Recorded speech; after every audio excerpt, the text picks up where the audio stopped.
He built an empire on fear, ruled Chicago's underworld with an iron fist, and never once flinched at another man's pain. Damien Voss had everything: power, wealth, loyalty, bought in blood. But on one freezing Christmas Eve, a single glance out a car window shattered every wall he'd spent his life building. Standing in the snow was a woman he'd abandoned, and beside her, two little girls with his eyes, his jaw, his blood. The most feared man in Chicago had daughters he never knew existed. And the worst part? They didn't know he existed either. If this story grips you from the very first second, hit that like button right now and drop a comment telling me what city you're watching from.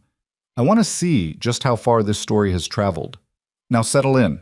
This one's going to hurt before it heals. The city smelled like burnt sugar and exhaust. Chicago in late December had a particular cruelty to it. Not just the cold that came off Lake Michigan like a blade, but the way the wind found every gap in your coat, every crack in your resolve, and pushed through like it had a personal grudge. The streets were packed with people moving fast, heads down, breath coming out in sharp white plumes.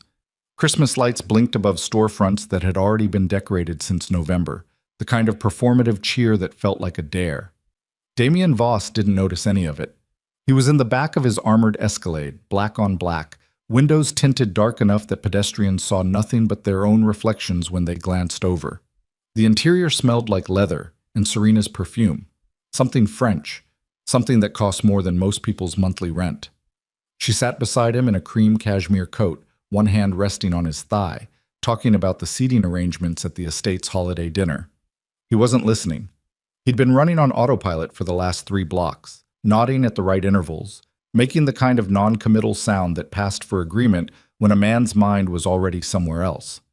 Marcus, his driver of 11 years, navigated the downtown traffic with the quiet efficiency of someone who understood that silence in this vehicle was usually intentional. And I told your Aunt Patricia that we'd sit the Mercer group at the east table, not the main floor, because the last thing we need is Gerald Mercer near an open bar before the toasts. That's fine, Damien said. Serena turned slightly, studied his profile for a moment, then returned to her phone. She was smart enough to know when to press and when to let it go. That quality alone had kept her in his orbit for 14 months. The Escalade slowed at a red light on North Michigan, behind a city bus that was pulling away from the curb. The stop was crowded, a cluster of people who'd missed it standing under the shelter, shifting their weight, checking their phones. Normal urban misery on Christmas Eve. Nothing to look at. Damien looked anyway. He didn't know why. He'd passed 1,000 bus stops. He'd driven through this neighborhood 10,000 times. But something pulled his attention left toward the woman standing at the far edge of the shelter, and the moment he registered her face, the bottom dropped out of his chest.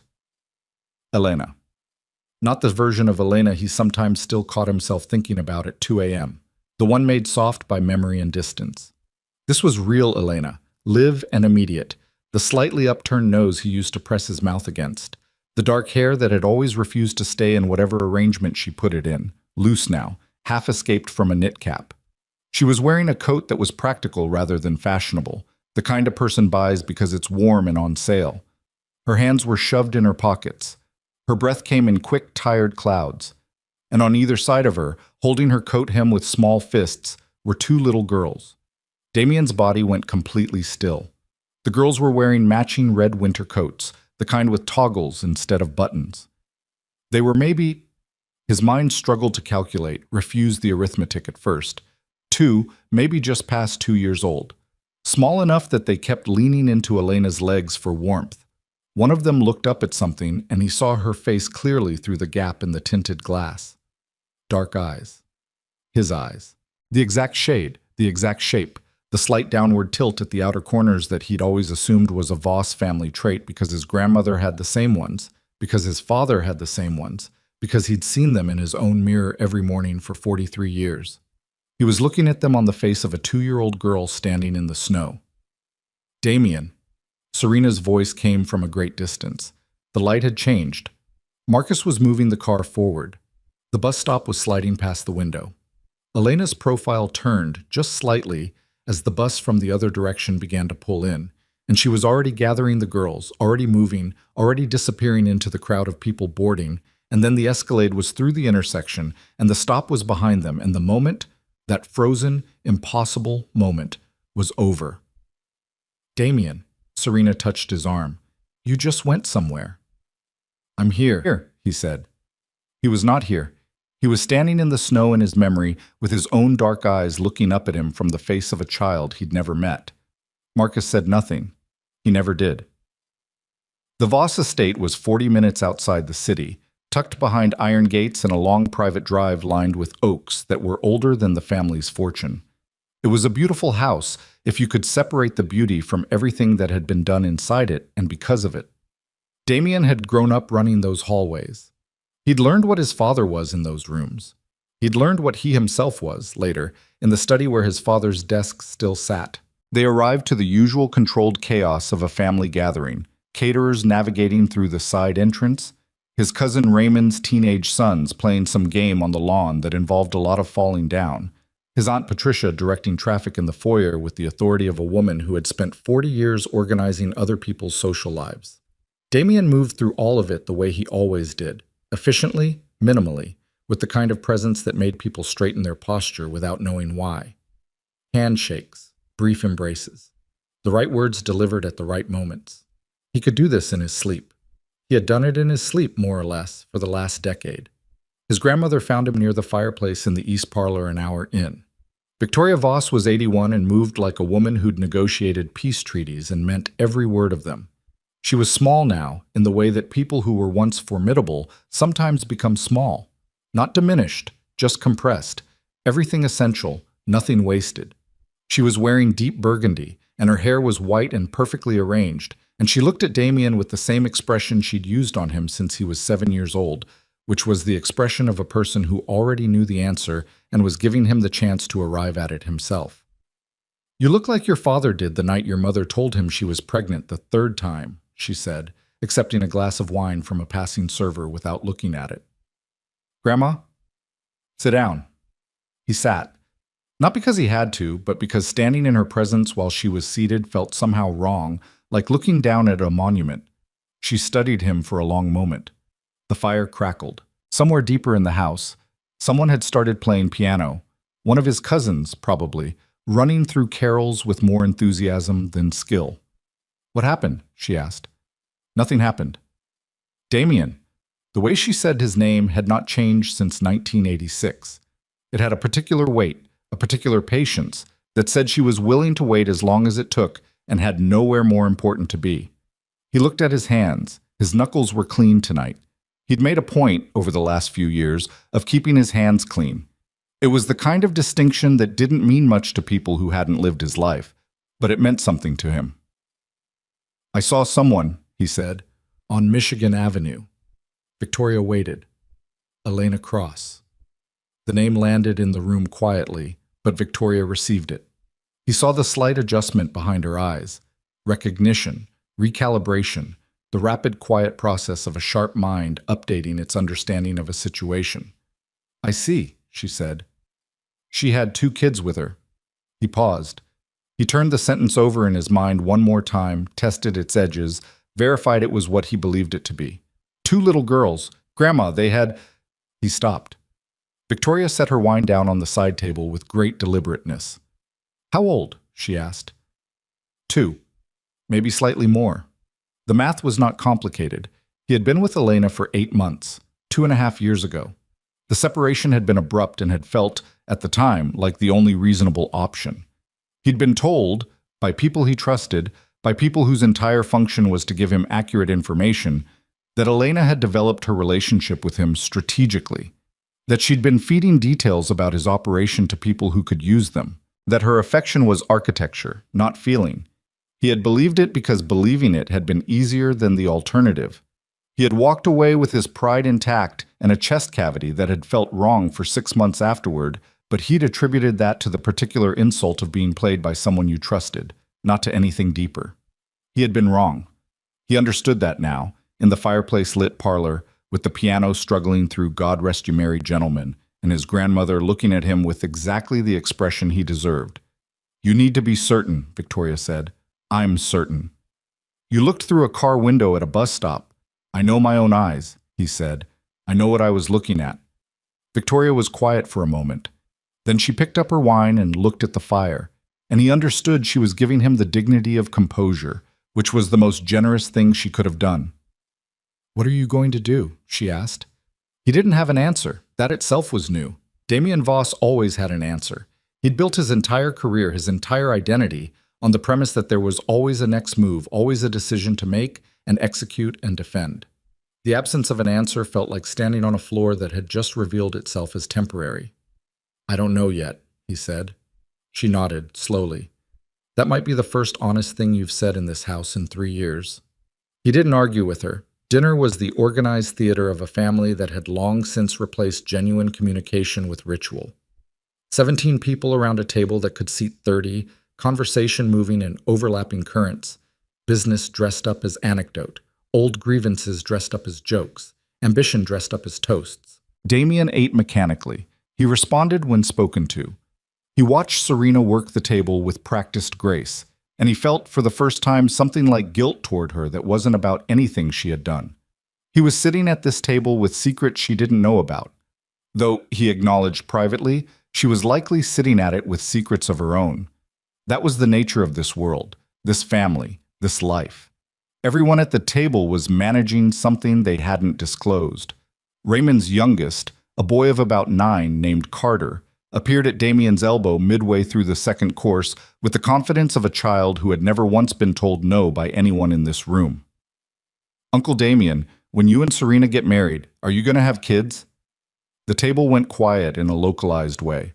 Not everyone, but the cluster of people within earshot, those with quick social instincts who recognized the shape of an awkward question arriving. Serena smiled the way she always did when Carter asked something inappropriate, which was with practiced warmth and a total absence of genuine feeling. "That's a conversation for another time, sweetheart," she said. Damien looked at Carter. Carter looked back with the uncomplicated directness of a 9-year-old who had simply asked a normal question and was waiting for a normal answer. "Maybe," Damien said. Carter nodded and wandered off. But the question stayed. He excused himself before dessert, slipping out through the side door to the terrace. The cold hit him immediately, sharp and clarifying. He stood in it without his coat because the cold was real and specific in a way that the dinner table conversation was not. He was a father. The word sat in him like a stone. 2 daughters, living somewhere in this city, growing up without him, not because he'd left before he knew, but because someone in his organization, someone he'd trusted, had fed him poisoned information and he'd swallowed it without question. He had told himself he was protecting the operation.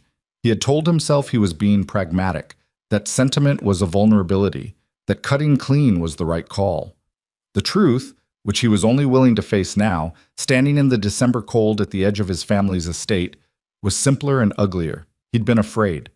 Afraid that what he felt for Elena was the kind of feeling that would change everything, and change at that level of his life was something he didn't know how to manage. So he'd accepted the accusation because it gave him a reason to step back from something that frightened him. And in doing so, he had abandoned a woman who was carrying his children. He stood there for a long time. When he went back inside, he found Marcus near the kitchen entrance, waiting with the quiet patience of a man who had learned that proximity to power meant being available without hovering. "I need you to find someone," Damien said quietly, so only Marcus could hear. "Elena Cross. She was living in Wicker Park 2.5 years ago. I need a current address." Marcus didn't ask why. He never did. "Tonight?" Marcus said. "By morning." Marcus nodded once. Damien returned to the table in time for dessert and performed the remainder of the evening with precision and thoroughness. He laughed at the right moments. He complimented the food. He put his hand on Serena's back when she spoke about the spring renovation plans for their downtown apartment, and he felt the warmth of her through the cashmere. And he thought about a woman standing in the snow in a practical coat while 2 small girls held the hem. At 10:30, when the first guests began to take their leave, his grandmother caught him in the hallway. She pressed her hand against the side of his face briefly, a gesture she reserved for moments that required no explanation. "Fix it," she said, "whatever it takes." She walked away before he could respond.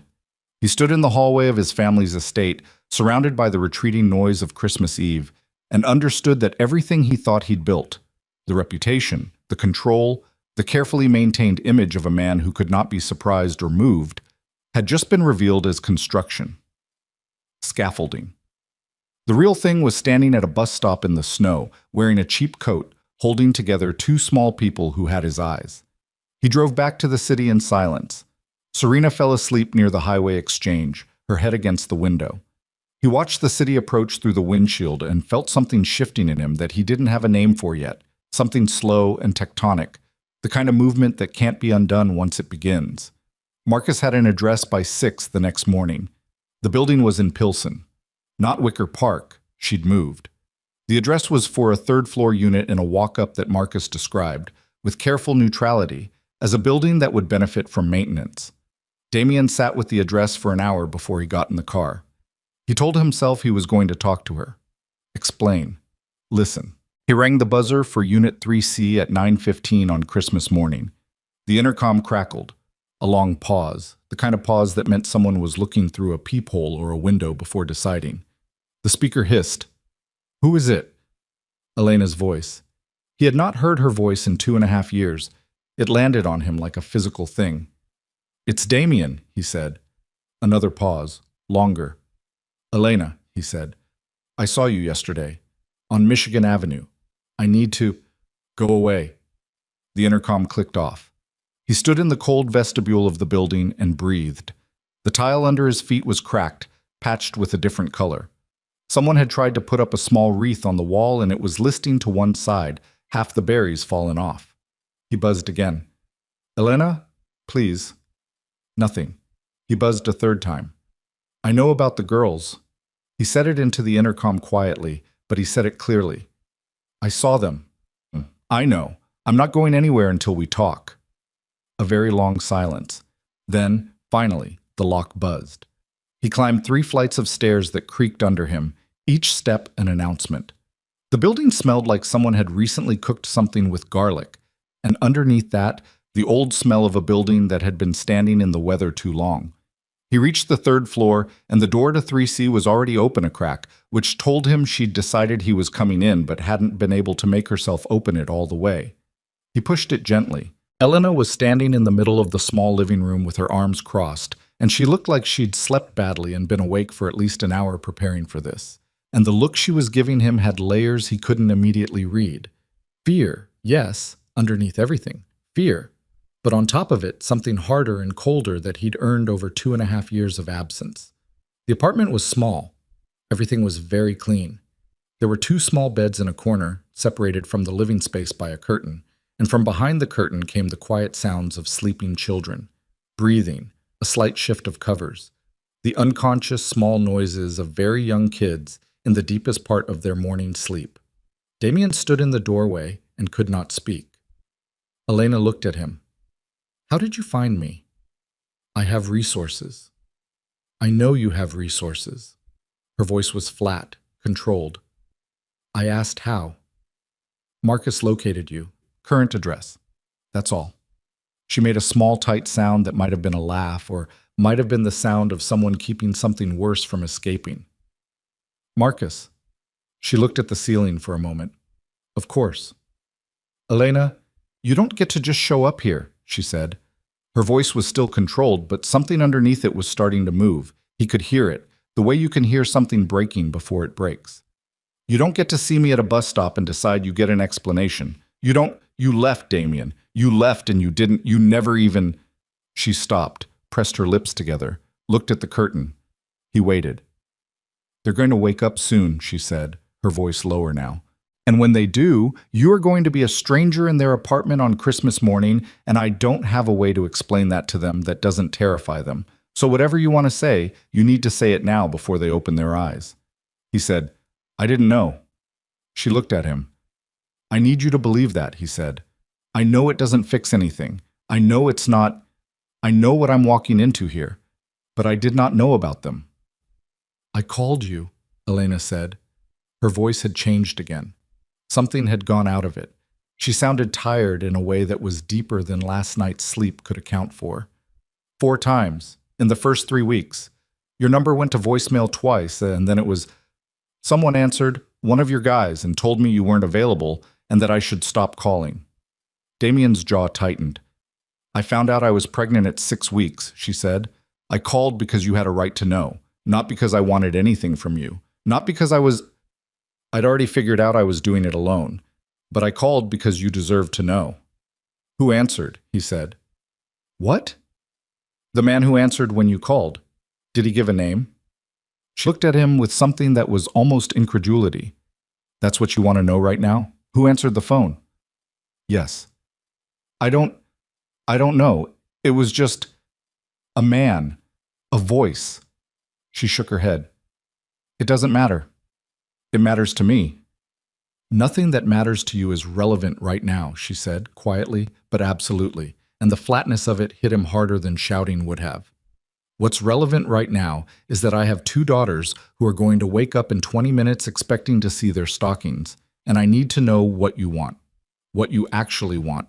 Because if you're here to take them, I'm not here to take them. Because if that's what this is, if you think you can come in here with your name and your money and your lawyers and just, Elena, he said her name the way his grandmother had said his, with weight and patience. I'm not here to take anyone. I'm here because I looked through a car window and saw my daughters for the first time in my life, and I couldn't keep driving. She was very still. Behind the curtain, one of the girls made a sound, a small rising sound, the sound of waking. Elena's head turned automatically toward it, and in that reflexive, immediate turn of her head, he saw something that obliterated what was left of his composure. He saw a mother. Not the idea of it, not an abstract acknowledgement, but the specific, lived physical reality of a woman who had been the only thing standing between 2 small people and the indifferent machinery of the world for 2.5 years. He had done that. His choice, his failure, had made her into this person standing in this small apartment. She'd done it beautifully, from the look of things. The apartment was tidy and warm, and there were small crayon drawings taped to the refrigerator that he could see from where he stood. But he was responsible for the fact that she'd had to do it alone. The curtain shifted. A small hand appeared at the hem and pushed it aside, and one of the girls came out, dark-haired, wearing pajamas with some cartoon on them, knuckling sleep from her eye. She was small enough that her presence in the room changed the air of it, introduced a softness and a gravity simultaneously, the way very young children manage to be both weightless and enormously important. She stopped when she saw Damien. She didn't run. She didn't cry. She just stopped and looked at him with dark eyes that were fully awake now and very serious. He understood, viscerally, that he was being assessed. Elena said quietly, "It's okay, baby. This is a friend of Mommy's. What do you say we go see what Santa left?" The girl kept her eyes on Damien for one more second, making her determination, the kind of unfiltered judgment that children are capable of before they learn to perform politeness. Then she looked at her mother and nodded. As Elena moved toward the window where she'd arranged the small stockings, the girl looked back at Damien one more time. She pointed at him. "Are you staying?" she asked. And Damien Voss, who had run a criminal empire for 15 years, who had sat across tables from men who wanted him dead and delivered ultimatums without blinking, who had never in his adult life been uncertain about what to say next, stood in a Pilsen apartment on Christmas morning without a single answer ready. Elena turned. Their eyes met. And in hers he saw something that was not forgiveness and was not welcome and was not warmth, but was, underneath all of that, something he had not expected. A door. Not open, but not locked. Just a door.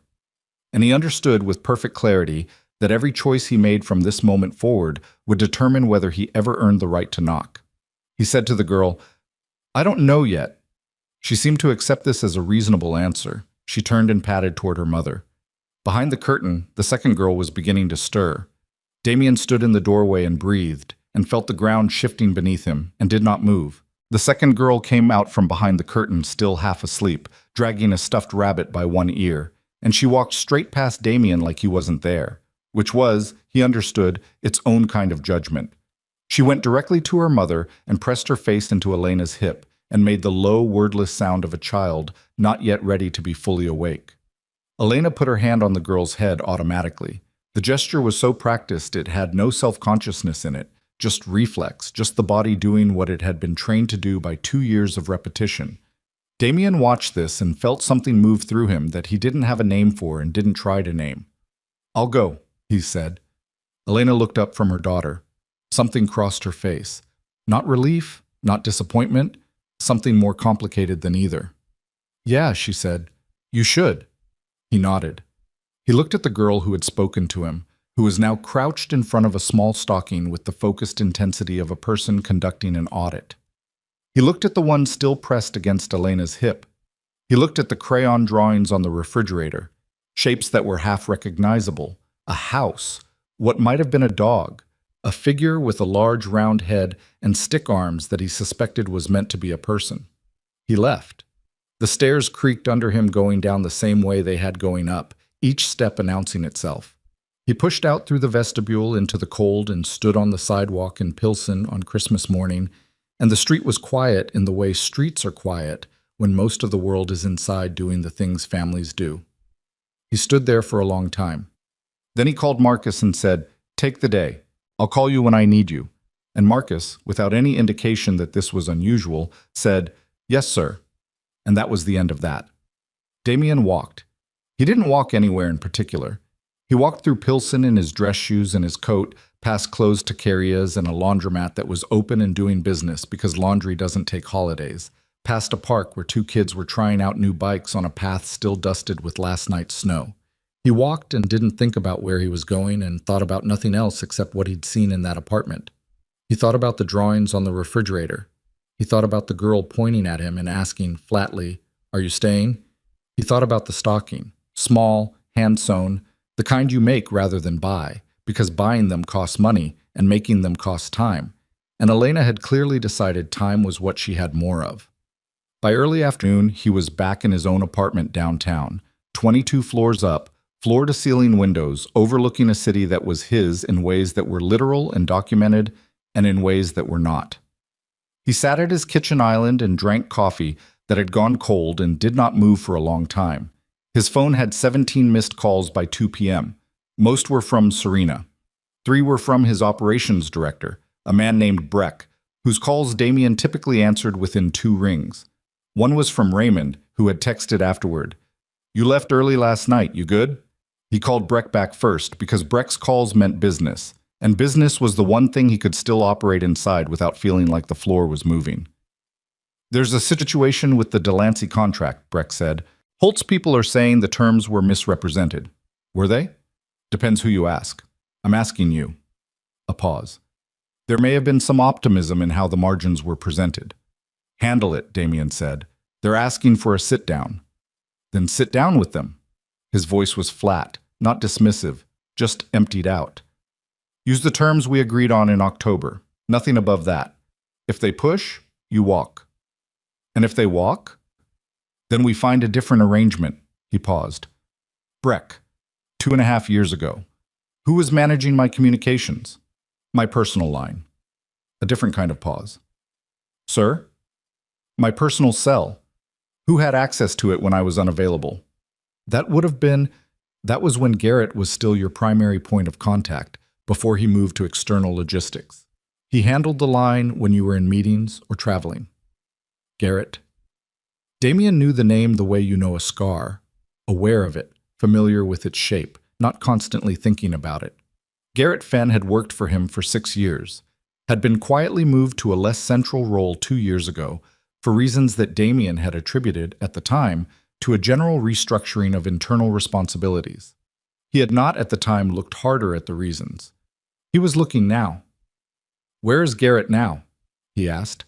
"He's running the distribution coordination out of the West Side office, day-to-day scheduling, inventory cross-checks. It's a..." Breck paused in a way that said he was choosing words carefully. "It's a reduced portfolio. Get me his full file. Everything from his first year to now, on my desk tomorrow morning. I can have it by tonight.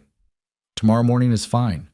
He didn't want it tonight. Tonight he didn't trust what he'd do with information tonight. He ended the call and sat with the phone face down on the counter.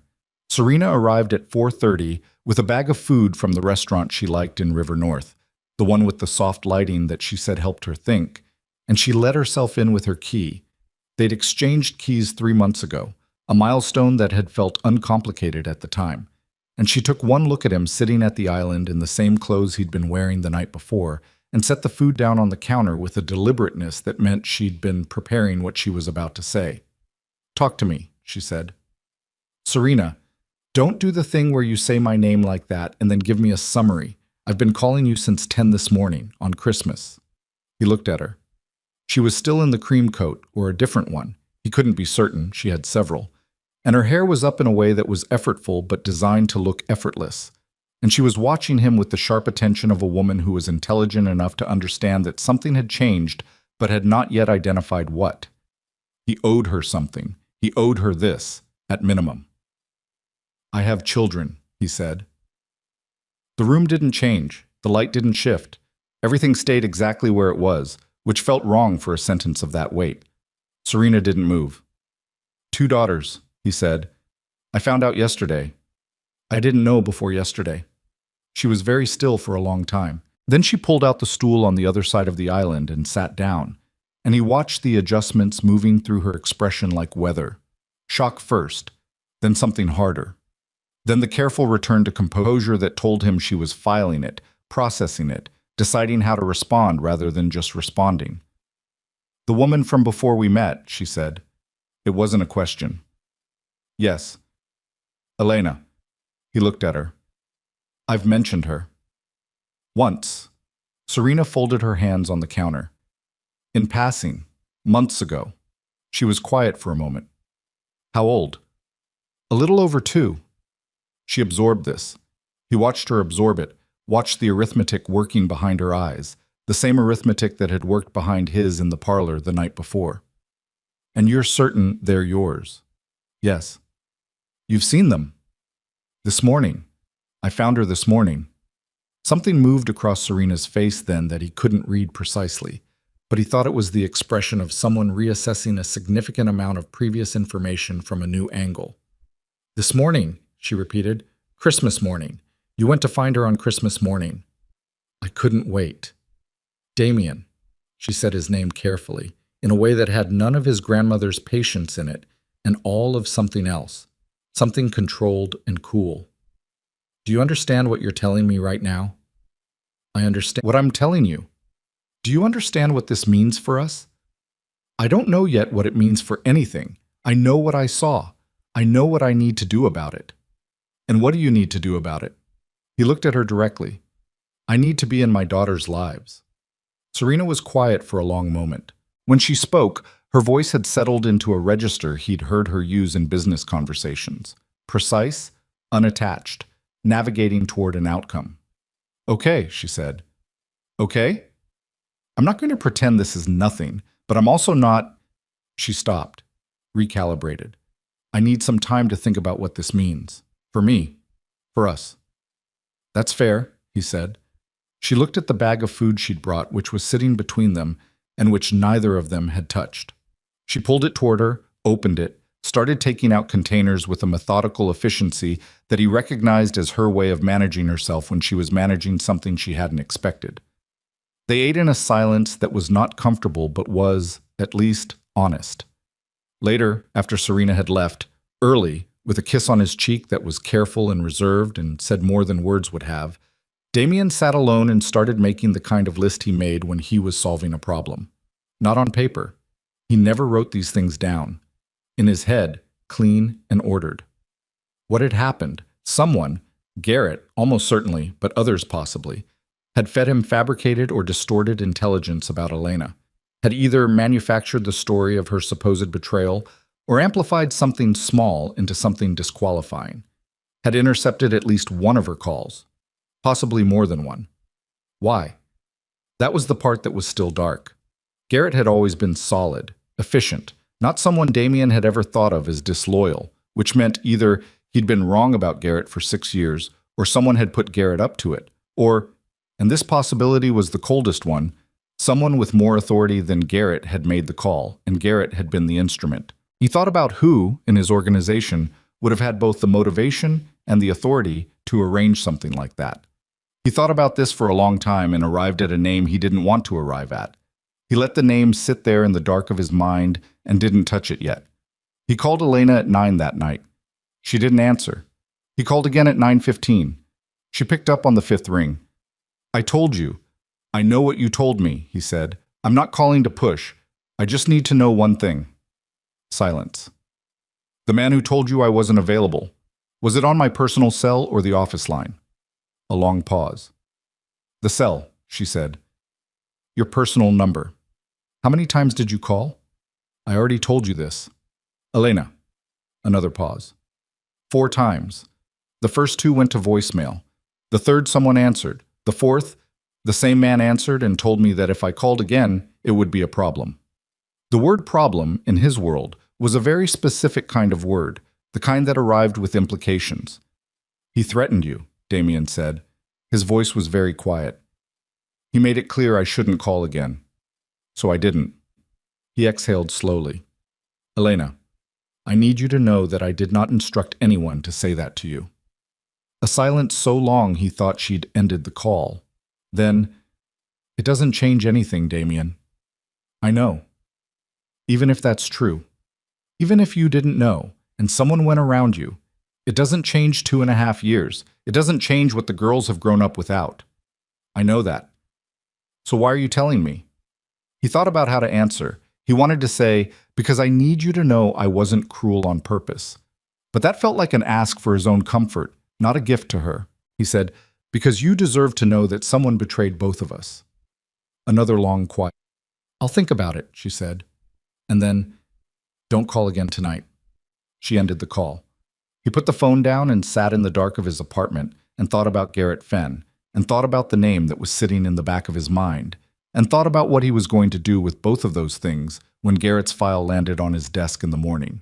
The file arrived at 8 a.m. via Marcus, who set it on the kitchen island without comment and then went to stand by the window. Damien opened it. He read for 40 minutes without moving, without coffee, without anything. He read the way he'd been trained to read, not linearly but structurally, looking for patterns, looking for the places where the surface of things didn't match the pressure beneath. He found several. Garrett Fenn had, in the 6 months surrounding Damien's relationship with Elena, received 4 payments that were logged as expense reimbursements but had no corresponding expense documentation. The amounts were not enormous, the kind of numbers that would pass a routine audit without triggering a flag. But they were consistent in their timing, and they came from a sub-account that was controlled not by Garrett's department, but by the personal discretionary fund of the organization's secondary controller. The secondary controller was Damien's younger brother, Nolan Voss. Damien sat with that for a moment. Nolan, who had been present at every family event since their father died. Nolan, who had expressed the most pointed reservations about Elena when Damien was seeing her, not in hostile terms, but in the careful, concerned language of a man raising legitimate doubts. She's asking a lot of questions about the operation, brother. Not accusatory questions, just curious ones. And she talks to people. I've heard things.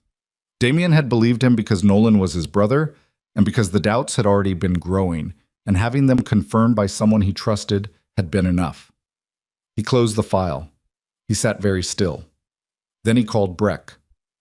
Get me Garrett Fenn, he said. Privately, my office downtown, this afternoon. What should I tell him it's about? Tell him I want to review the West Side logistics numbers. He paused. Don't tell him anything else. Garrett arrived at 3:15, which told Damien he'd hurried. He could have taken it until 4 and no one would have considered it unusual. The fact that he'd come in 45 minutes early said he was anxious, which said he knew, on some level, what this was. He was a compact man in his mid-40s, gray beginning to come into his hair.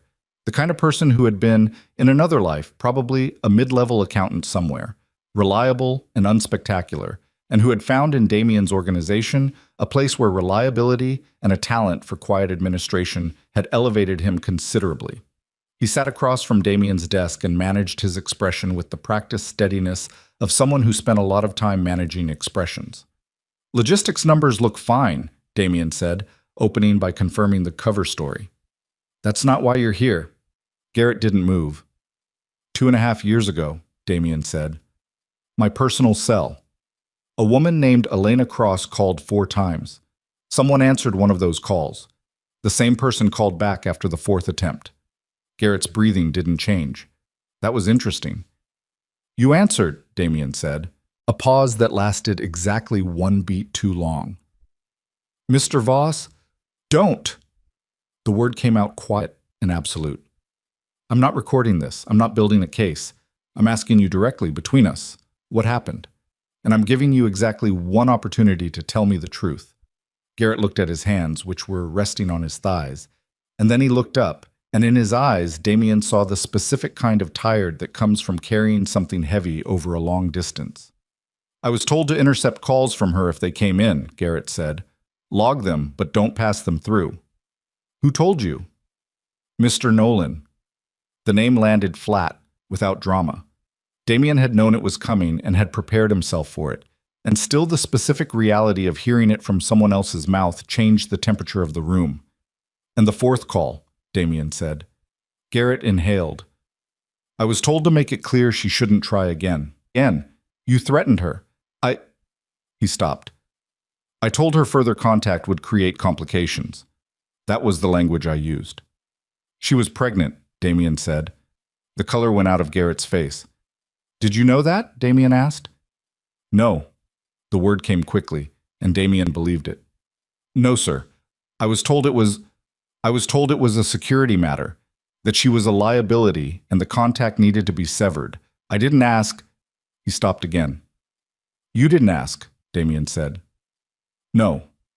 They sat with that. Damien looked at Garrett for a long time. Garrett held very still under that gaze in the way that people do when they understand that they are being weighed, and that the result of the weighing will determine something significant. You're going to write down everything Nolan said to you about this, Damien said. Everything. The exact words, the dates, if you remember them, who else was present. You're going to have it to Marcus by tonight. And then? Garrett asked. And then I'm going to decide what comes next. He paused. Leave the organization, effective immediately, quietly. No severance discussion, no explanation to anyone. You're going to disappear from my payroll and you're going to do it today. Garrett nodded once.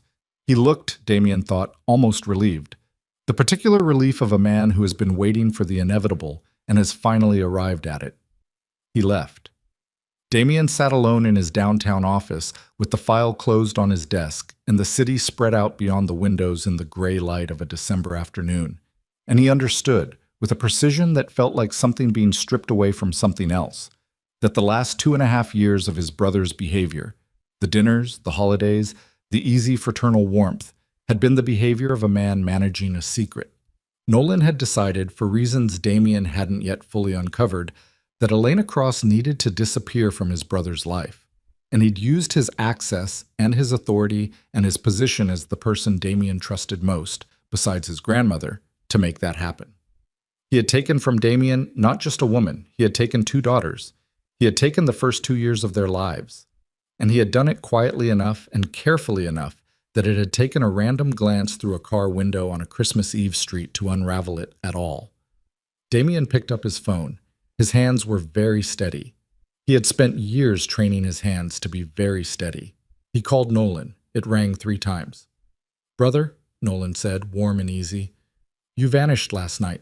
Grandma was asking about you. We need to meet, Damien said. Tonight. A brief pause. Barely noticeable. Sure, of course, the club or my office. 8 o'clock. Another pause. Slightly longer. Everything okay? Nolan asked. Damien looked at the file on his desk. 8 o'clock, he said, and ended the call. He sat in the gathering dark of the office and breathed, and outside the windows the city moved in its enormous, indifferent way. And somewhere in Pilsen, 2 little girls with his eyes were going about the business of being 2 years old. And they didn't know his name, and they didn't know what was being decided in this room, and they didn't know that everything was about to become something none of them could walk back from. Nolan arrived at 7:58. Damien knew this because he was watching the security feed on his laptop when the elevator doors opened, and he watched his brother step out into the hallway with the particular walk of a man who had spent the afternoon deciding how to play this. Shoulders relaxed, hands easy at his sides, the performative casualness of someone who had prepared to appear unprepared. Nolan was 39, 4 years younger than Damien. He had their father's build, broader through the chest, shorter through the leg, and he'd always used it to project a kind of affable solidity, the impression of a man who was steady and reliable and not to be underestimated. He wore it well. He'd always worn it well. That was the thing Damien kept returning to as he watched him cross the hallway on the small screen, how well Nolan had always worn things. He closed the laptop before his brother knocked. "It's open," he said. Nolan came in, looked around the office in the automatic way of someone checking a room, and then looked at Damien sitting behind the desk, and something very brief moved across his face before he sealed it. "You eating?" he said, gesturing at the empty desk. "I haven't eaten since noon." "Sit down, Nolan." "I'll stand. My back's been—" "Sit down." Nolan sat. He chose the chair directly across the desk, the one that faced the window, which meant the remaining daylight was behind Damien and in Nolan's eyes. Whether Nolan had calculated this or whether it was instinct, Damien couldn't say. He slid the file across the desk without speaking. Nolan looked at it, didn't touch it. "What is this?" he said. "Open it." A pause.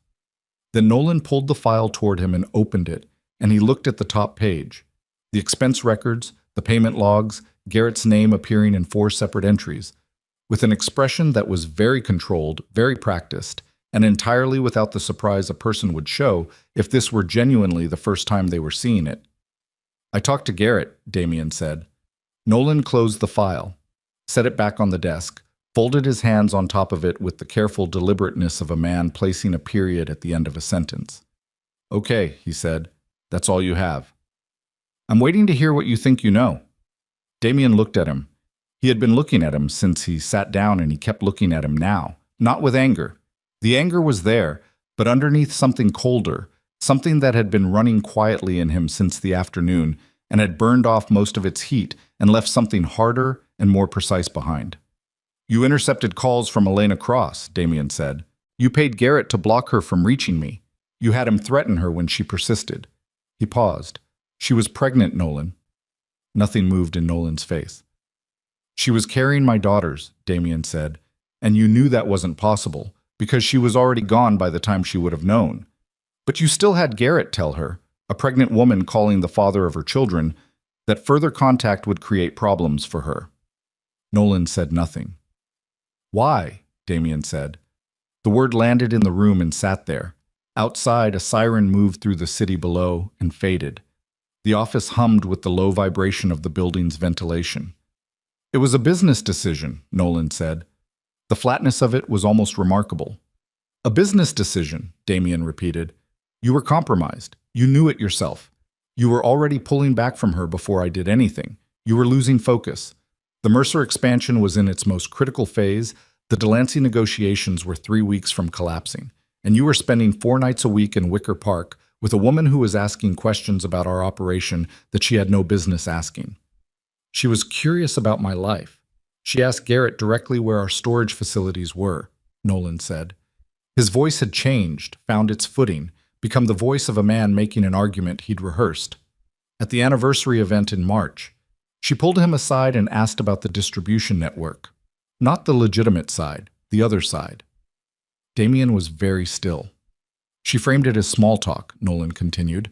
"But Garrett came to me because he didn't know what to do with it, and I made a decision.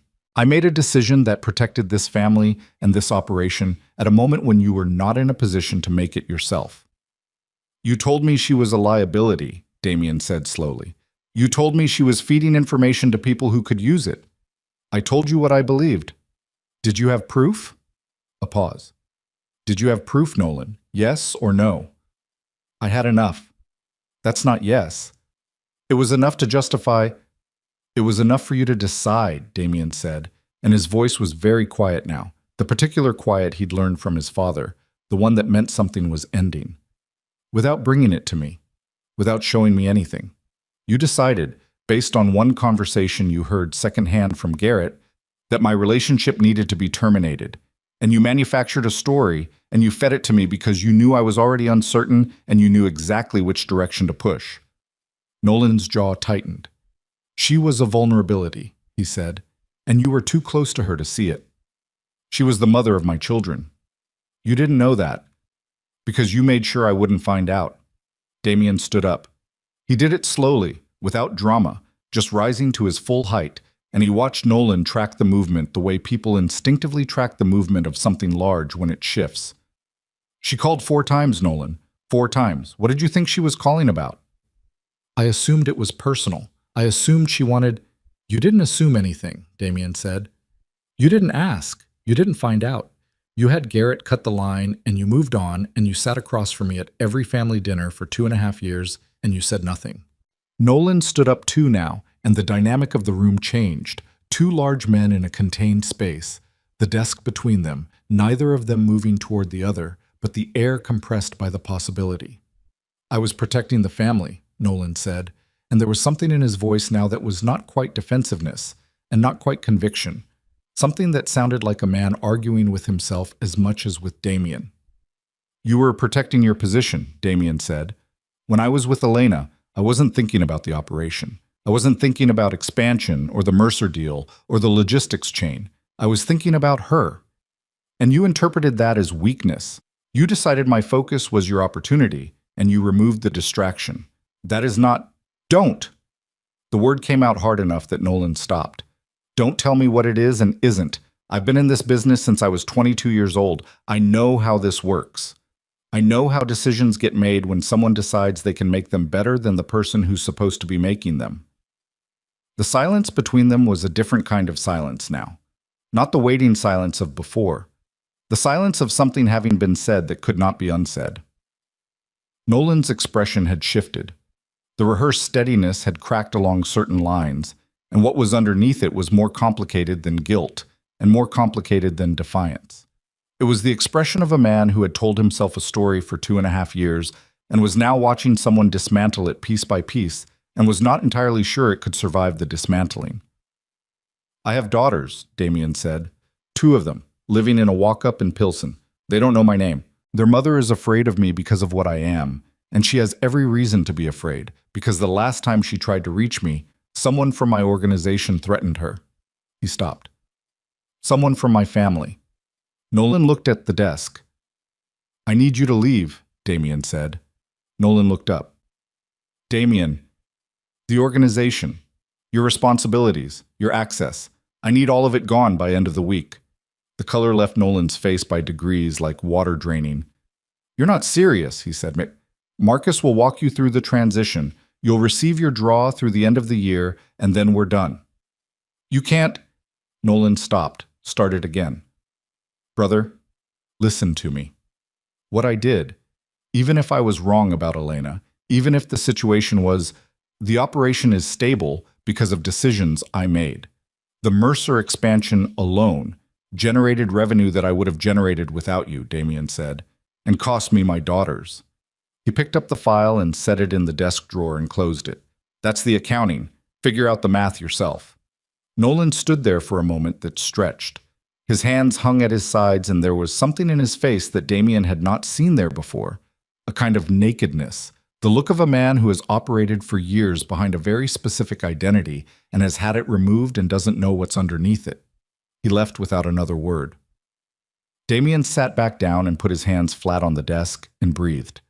The next 3 days were very bad. Not because of Nolan. Nolan went quietly, with the compliance of someone who understood that the alternative was considerably worse.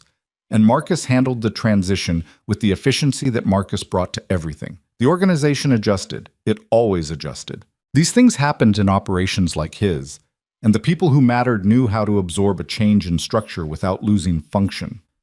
No, the next 3 days were bad because of Elena. He called twice more and she did not pick up. He did not go to the apartment. He understood, with a clarity that was new for him, that showing up uninvited a second time would not be persistence. It would be exactly what she feared it would be. A powerful man using his resources to override someone else's boundaries. So he waited. On the 3rd day, he sent a letter. Not a text, not an email. A letter, handwritten, 3 paragraphs, delivered by a courier who left it with the neighbor in 3B, as Elena had instructed all packages to be left. In the letter, he said what he'd told her on the phone, that he hadn't known, that someone had intercepted her calls, that the person responsible was no longer part of his life or his organization. He said he was not asking for anything except the chance to be known to his daughters. He said he understood if she needed time. He said he had been wrong about too many things to count, but that the one thing he was not wrong about was that those girls deserved to know their father if their father was willing to be someone worth knowing. He did not know if she read it. He drove through Pilsen twice in the following week without stopping. Both times he told himself he was passing through on the way to somewhere else, which was not true, but was a story that got him there and kept him from going to the door. On the 8th day after Christmas, he was sitting in a coffee shop on the south side reviewing quarterly summaries on his phone. Because the empire didn't pause for personal crisis, it never did, when his phone buzzed with an unknown number. He picked up. "It's me," Elena said. He set down the coffee cup very carefully. "I know. I read the letter." "Okay." A pause. He could hear something in the background, small voices, the low chatter of a television, ordinary domestic noise. "I'm not saying I believe you. That's fair. I'm saying I read it, and I've been thinking." Her voice was careful, moving through the words like someone navigating ice. I'm not going to make this easy for you, Damien. I need you to understand that up front. If I let you near them and you fall back into whatever this life is, I know. I'm not finished." Her voice sharpened. "If I let you near them and you disappear again, not because someone intercepts a call, but because it gets complicated or inconvenient, or you decide that a family is more than you can manage alongside the rest of it, I will not let that happen twice. I will take them somewhere you won't find us, and I will spend whatever it takes to make sure of it." "I understand," he said. "Do you?" "Yes." Another pause. "I'm not agreeing to anything," she said. "I'm saying I read the letter, that's all." "That's enough," he said. She ended the call. He sat in the coffee shop for a long time afterward, not looking at his phone, not looking at the quarterly summaries, just sitting. That night, his grandmother called. He told her about Nolan.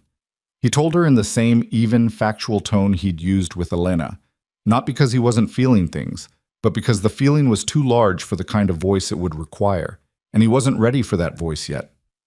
Victoria listened without interrupting, which was one of her great abilities. When he finished, she was quiet for a moment. "Did you know?" he asked. "About what Nolan did?" "No," she said, "but I suspected something was wrong 2 years ago. When you told me about Elena, the way you told it, the story had too many clean edges. Real situations don't have edges that clean." "You didn't say anything." "You wouldn't have believed me," she said simply. "You needed to arrive at it yourself." He couldn't argue with that.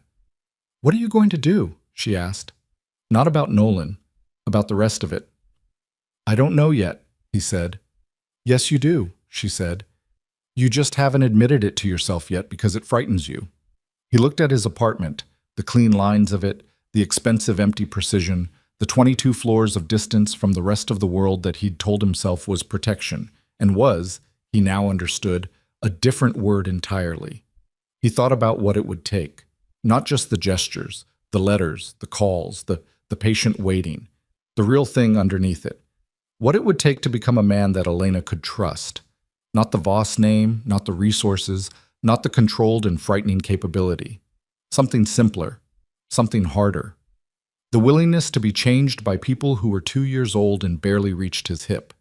I was still sitting with that thought when his phone buzzed again. Not Elena, this time. Breck. He answered because Breck calling at 10:40 at night meant something operational. "We have a problem," Breck said. His voice had the specific flatness that meant the problem was significant. "The Carvel group reached out tonight. Through an intermediary." Damien waited. "They know about the girls," Breck said. The sentence landed like something physical. "They're saying they want to negotiate the Northside territory claim," Breck continued. "But they want the meeting on their terms. And they want—" He paused, and Damien heard him choosing words. "They said the Voss patriarch should bring his whole family to the table." Damien was very still. "They mentioned the girls by name," Breck said. "Mia and Lily." He knew their names. He had found them out the way he found everything out, through Marcus and Patience, because he hadn't been able to bring himself to ask Elena directly. He had known their names for a week and had not yet said them aloud to anyone. Hearing them come out of Breck's mouth in this context, in this conversation, was a different experience from knowing them in the private dark of his own mind. "Which intermediary?" Damien said. His voice was flat and precise and gave nothing. "Castillo. The Westmont Castillo. Not the— I know which Castillo." He stood up. He was moving already, toward his coat, toward the door. the operational part of his brain engaged and running on the clear, cold fuel of a man who knew exactly what a threat of this specific shape meant. Get Breck. Get everyone on my close security list. I need them in position around the Pilsen address within the hour. Already moving on it, Breck said. And Breck. He stopped at the door. Nobody touches the Carvel situation until I've talked to Elena. She doesn't know. She's about to, he said. He drove himself. For the first time in years, he drove himself. Because he needed the 20 minutes in the car without another person in it.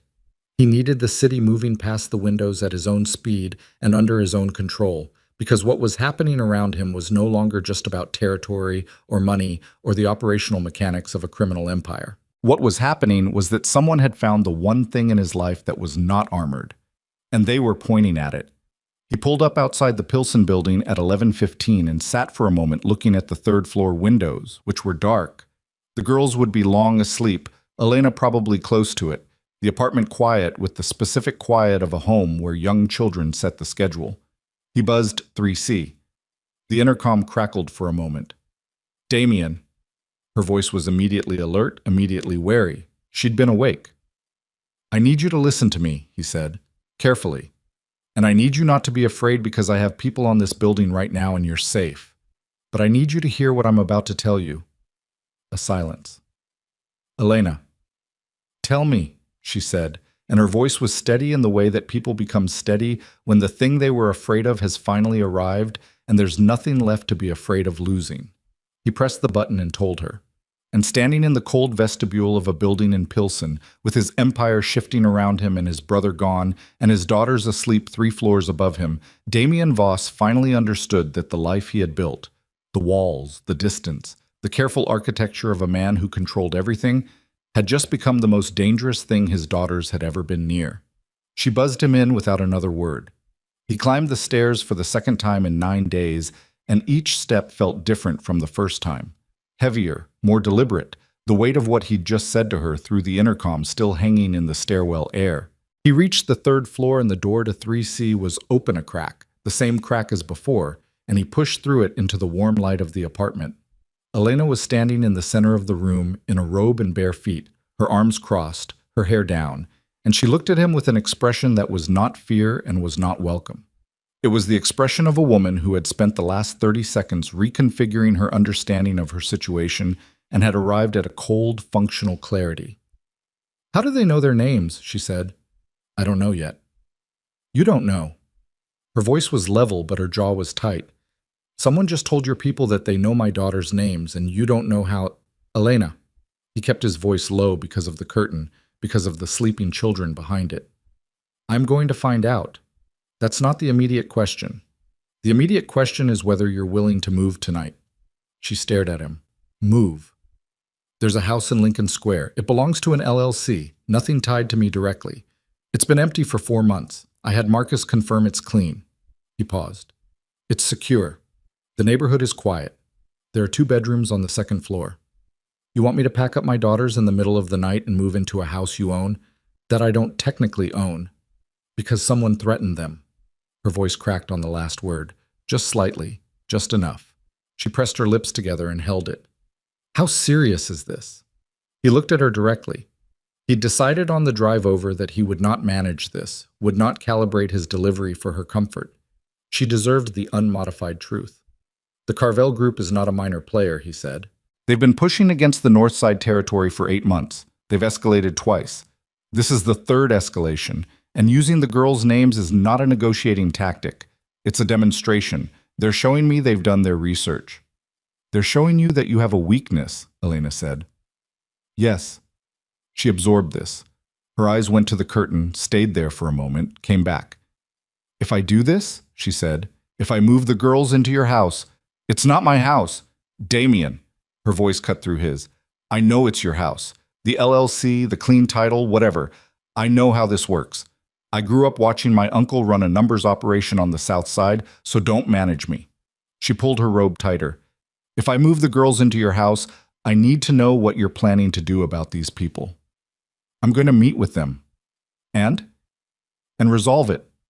She studied him. Resolve it how? He held her gaze. I'm going to give them what they actually want, which is the North Side territory claim settled in terms they can live with. This was never about my daughters. My daughters are leverage. Leverage only works if the other party believes you'll act on it. And if I move fast enough, they won't have the opportunity. And if you're wrong about what they want? He didn't answer immediately. Damien. Then I'll handle it another way, he said. Her expression told him she understood exactly what another way meant. She was quiet for a long moment. Outside, a car passed on the street below, and its headlights swept briefly across the ceiling. From behind the curtain came the soft, unconscious sound of a child shifting in sleep. Give me 20 minutes, she said. She moved efficiently. He watched her pull a duffel bag from the closet and pack with the speed of someone who had thought about emergency departure before. Not frantically, but systematically. Children's clothes first, then essentials, then a small box from the top shelf that she handled carefully and didn't explain. She woke the girls with a quiet steadiness that he found almost unbearable to watch, coaxing them upright with murmured words and practiced hands, getting them into coats and shoes while they were still half asleep and compliant in the way of very young children not yet fully aware of the world's capacity for danger. The girl who had spoken to him before, Mia, he knew now, opened her eyes while Elena was buttoning her coat and looked directly at Damien standing in the doorway between the main room and the sleeping area. She did not look afraid.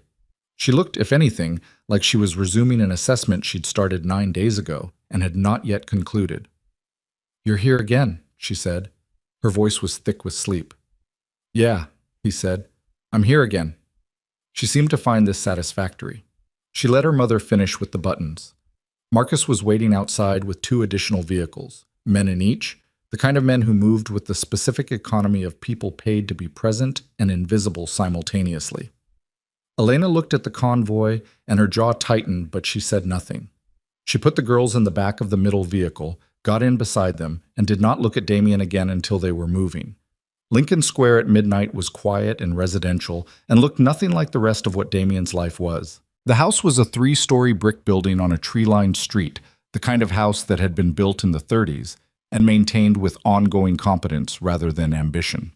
Elena walked through it with the girls on her hip. Lily had refused to be set down since waking, and she said nothing until she'd seen all 3 floors. "It's fine," she said, which, from her, was something. He left Marcus's number on the kitchen counter and told her 2 of his men would be parked on the block, and she should call if anything felt wrong. She looked at the number on the paper and then at him. "Go do what you need to do," she said. He went. The meeting with the Carvel group was set for the following evening. Neutral Ground, a restaurant in the West Loop that had been closed for a private event that was not actually a private event, the kind of arrangement that both sides of a table like this understood implicitly. Damien arrived 12 minutes early with Breck and 2 others, which was the correct number. Enough to signal he was serious, not enough to signal he was frightened. Vincent Carvel was already there. He was 61, white-haired, with the face of a man who had spent 4 decades making decisions that aged him faster than time alone could have managed. He was flanked by 2 men who were there for the same reason Damien's men were there, and he was drinking water, not alcohol, which told Damien he was taking this seriously. Good. Damien sat down across from him and did not speak first. Carvel appreciated this. He nodded slightly, the acknowledgement of a man who recognized when someone else was playing the same game he was playing. "Your daughters," Carvel said, "are not part of this conversation." "Then why are they in it?" Damien said. "Because I needed your attention without ambiguity." "You have it." Carvel set down his water glass. "The North Side claim.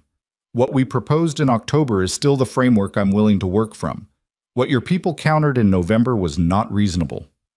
"My people countered with the terms we agreed to in September," Damien said, "before your distribution network expanded into 3 blocks of our territory while the negotiation was still open."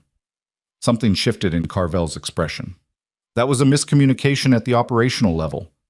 "It was a test," Damien said, "and I understand why you ran it. I'm not here to litigate October. I'm here to close this." Carvel studied him. "You're willing to move." "I'm willing to settle, on terms that reflect the actual current position of both parties, not the position either of us was in 6 months ago." They talked for 2 hours. It was not easy, and it was not warm. and there were two moments where Breck's hand moved to his jacket, and Damien stilled him with a look both times, because this was not a problem that ended with anyone bleeding. This was a problem that ended with a number and a boundary and a handshake from two men who understood that the alternative cost more than either of them wanted to spend. When Carvel stood to leave, he paused. "The children," he said. "They were never... I want to be clear that no one from my organization would move on children." "I know," Damien said. Carvel nodded. "But the fact that I knew about them means others will too. Eventually." Damien looked at him. "I know that too." Carvel left. Damien sat at the empty table for several minutes after, Breck standing a respectful distance away, and he thought about what Carvel had just said, which was not a threat and was not comfort, but was a fact, stated plainly by a man who'd lived long enough in this world to know which facts were worth naming. The Carvel problem was solved, or it was solved enough, contained, redirected, given the specific resolution it had been demanding for 8 months. By tomorrow, the operational structure would reflect the new terms, and within a week it would feel like it had always been this way, which was how these things always went. But Carvel had named something on his way out the door that didn't go away with a territory settlement. The girls were known. Not just to Carvel, to the intermediary, to whoever the intermediary had spoken to in the process of setting up the contact. Information like that, in a world like this, did not stay contained. It moved through the network of people who traded in other people's vulnerabilities, and it would move until it found the hand that thought it could use it most effectively. He drove to Lincoln Square. It was past 10. The house was lit on the second floor, the ground floor dark. He let himself in with the key Marcus had given him and stood in the entryway listening to the house.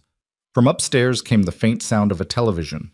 Something quiet, something that sounded like a nature documentary, the kind of low, murmuring narration that Elena had probably put on for background noise after the girls were settled. He went upstairs. The girls were asleep in the larger of the two bedrooms. In the same bed, Lily curled against Mia's back in the particular way of small children who have always shared a space and carry the habit of each other's proximity. The room smelled like the detergent Elena used. He'd noticed it in the Pilsen apartment too, something clean and simple. And there were two pairs of small shoes set neatly by the door. He stood in the doorway and looked at them for a long time. Elena appeared at his shoulder without sound. She looked into the room too, and they stood side by side in the doorway in silence, which was the most ordinary thing he had done in years and felt, somehow, more significant than anything that had happened in the restaurant 2 hours ago. "It's handled," he said quietly. "The Carvel situation." She nodded. "But he said something when he left," Damien continued, "about the girls being known." "He's right. It doesn't go back in the box." Elena was quiet. "I've been thinking," he said, "about what you said on the phone, about what happens if I fall back into this." He paused. "I've been thinking about it since before you said it." She turned slightly, not fully facing him, just enough. "I can't give this up overnight," he said. "The organization, there are people whose lives depend on how that transition happens, and I owe them a transition that doesn't destroy them. But I can..." He stopped, started again. "I can start. I can begin moving the pieces, finding people who can hold what I hold. It's not a week or a month. It might be 2 years. But I can begin." Elena looked at him, really looked at him, the way she hadn't since he'd walked back into her life. Without the protective distance, without the careful management, just looking. "Why?" she said. He glanced at Mia and Lily in the bed, at the small shoes by the door. "Because Carvel was right," he said. "And the next person who decides to use them as leverage will not be a 61-year-old man who draws lines. And the person after that will be worse." He exhaled. "I built something that I can't protect them inside of, and I would rather dismantle it than lose them to it." Elena looked back into the room. "That's the first thing you've said," she said slowly. "That sounds like you actually understand what you're asking to walk into." "I'm not asking for anything tonight." "I know." She pulled the bedroom door partially closed, preserving the darkness in the room. "I know you're not." They went downstairs. She made coffee because neither of them was going to sleep, and they sat at the kitchen table in Lincoln Square in the middle of the night and did not talk about the future in the particular way of two people who understand that the future is a thing you build, not a thing you discuss. What they talked about, eventually, was the girls. She told him that Mia had been walking at 10 months and had not slowed down since. She told him Lily was quieter, but observant in a way that was almost unnerving, the child who noticed everything and said nothing until she'd decided what to make of it. She told him Mia had asked, 2 weeks ago, why she didn't have a dad when her friend Rosie at the park had two. She told him what she'd said, which was that some families are built differently, and that the people who love you are your family, and that Mia had accepted this with the pragmatic flexibility of a 3-year-old who had more pressing questions about whether they were getting waffles. "What did you tell yourself?" Damien said, when she asked. Elena looked at her coffee. "I told myself I'd done the right thing, keeping them away from this." She paused. "I'm still not sure I was wrong." "You weren't wrong," he said. She looked up. "You protected them," he said, "with what you had, in the situation I left you in." He held her gaze. "You weren't wrong." She was quiet for a long moment. "I'm so tired," she said. Not dramatically, just stating it, the way you name a weather condition. The tiredness of someone who has been the only load-bearing wall in a structure for 2.5 years and has not once allowed herself to consider what it would mean to share the weight. He didn't say anything. I didn't try to fix it, or absorb it, or redirect it. He just let it be what it was. They sat with the coffee going cold between them, and outside the Lincoln Square street was absolutely quiet, and upstairs his daughters were asleep in a room that smelled like safety, and the empire that had defined him for 20 years was beginning, in the back of his mind, to look like a thing that had an end to it. At 2 in the morning, his phone buzzed. He looked at it under the table. Breck. Nolan made contact with the Carvel intermediary 3 days ago, before the threat. He looked at the message for a long time. Then he put the phone face down on the table. Elena watched him do it. She watched his face in the way she'd always watched his face, the particular attention of someone who had learned to read what his expressions weren't showing, and she said, "What is it?" He looked at her across the table. "My brother," he said, "wasn't done." And in the kitchen of the Lincoln Square house, with his daughters sleeping upstairs and the settlement he'd just negotiated suddenly recontextualizing itself into something far more deliberate, Damien Voss understood that the Carvel meeting had not been about territory at all. It had been a move in a game his brother had been playing since the moment Damien had walked him out of the organization, and the real target of that game was sitting 3 floors above them in a bed with small shoes set neatly beside the door. He didn't sleep. Elena watched him read the message a second time, then set the phone down with the careful deliberateness of a man deciding not to throw it, and she understood without being told that what had just arrived was not a complication. It was the shape of the whole thing, finally visible. "Tell me," she said. He told her. He told her about Nolan and Garrett and the intercepted calls. He told her what Garrett's file had shown and what Nolan had said in the office, and how cleanly his brother had accepted the exit. Too cleanly, he understood now, the compliance of a man who already had his next move prepared. He told her that the Carvel approach, the use of the girls' names, the timing of it all, 3 days after Nolan was removed, coordinated through the same intermediary Nolan had cultivated over years of external logistics work, was not coincidence. He told her that his brother had decided, if he couldn't control the organization from inside it, he would destabilize it from outside. And the most effective way to destabilize Damien Voss was to make him afraid. Elena listened to all of it without interrupting.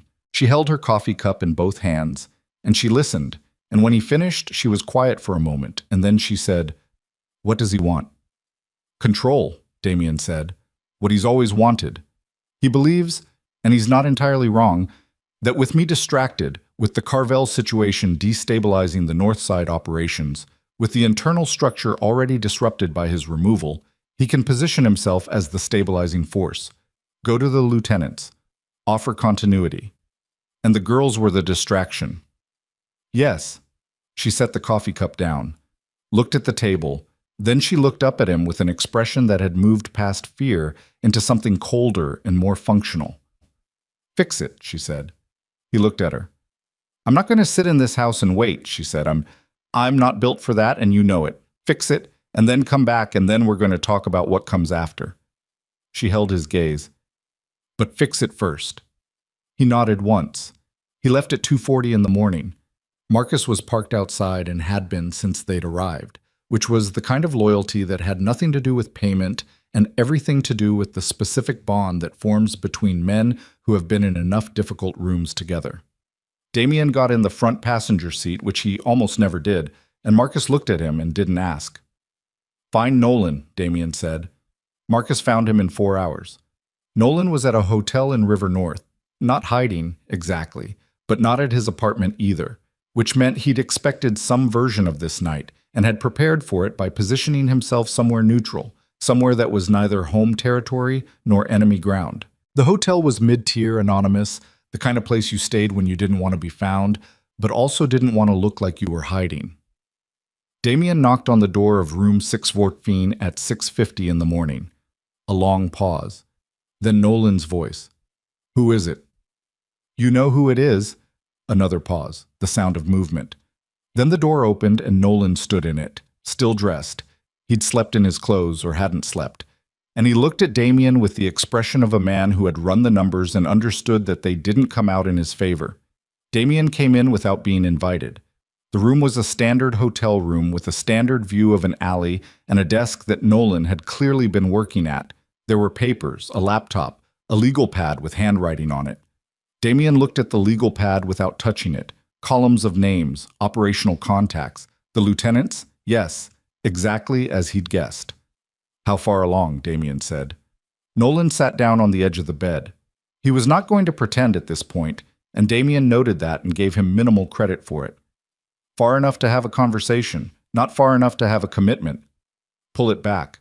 "Damien, I'm not negotiating," Damien said. I'm not here to give you terms or hear your reasoning. I'm telling you to pull it back. Every contact you've made in the last week, you call them today and you walk it back. Every implication you've made about the Carvel situation, you clarify, and then you disappear." Nolan looked up at him. "Disappear?" "Leave Chicago. I don't care where. I'll make sure you have enough to live on. Not comfortably, but enough.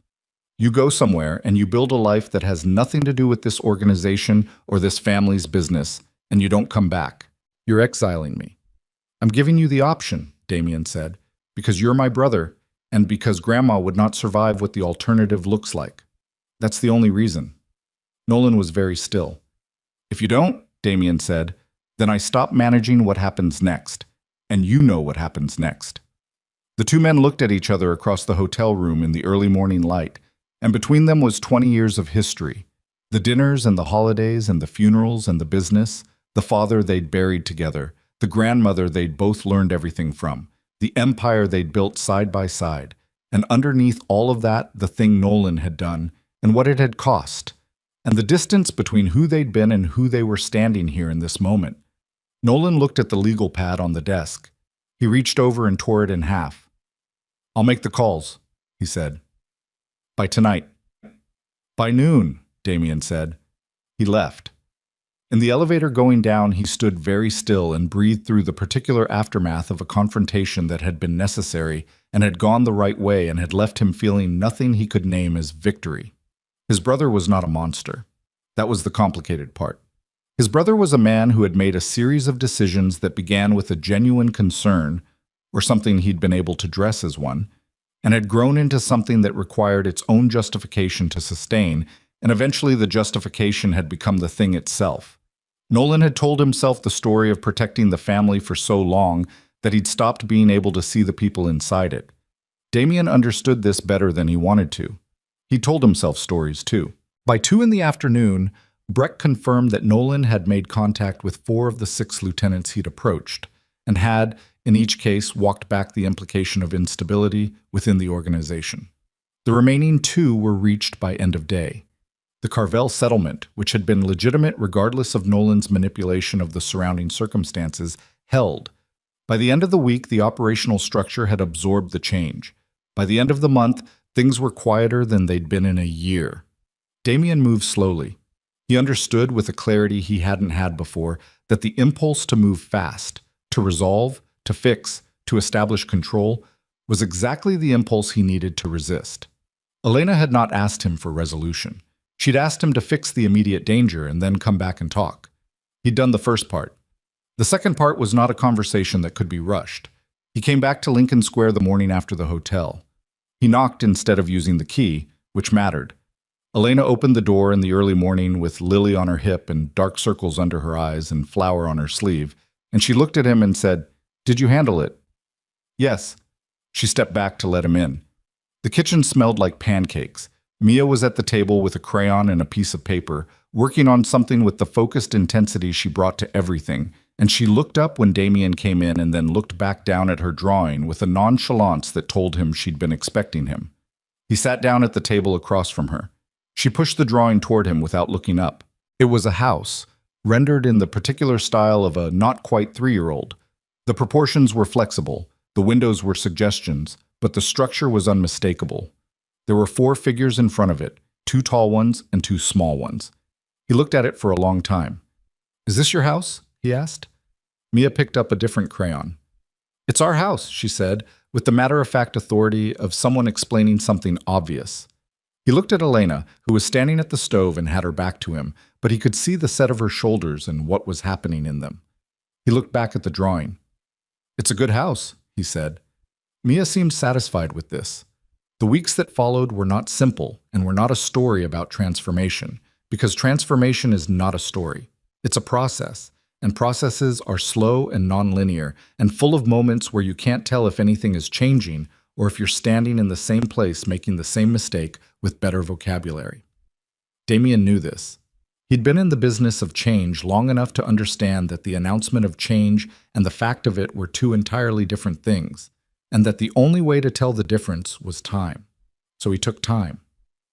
He came to Lincoln Square in the mornings, 3 days a week at first, then 4. He brought nothing and asked for nothing.